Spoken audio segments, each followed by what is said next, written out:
kalian tahu? Motor langka ini pernah jadi legenda balap tanah air. Honda Novatena 110 RS. Varian tertinggi standarnya sudah pakai kopling manual dan transmisi gigi rapat.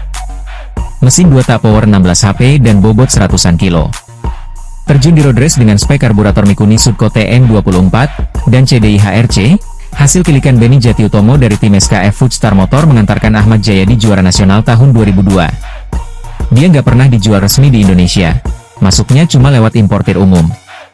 Hingga kini, motor ini dikenang sebagai salah satu motor tercepat kelas 110. Kalau kalian punya info lain soal motor ini tulis di kolom komentar ya.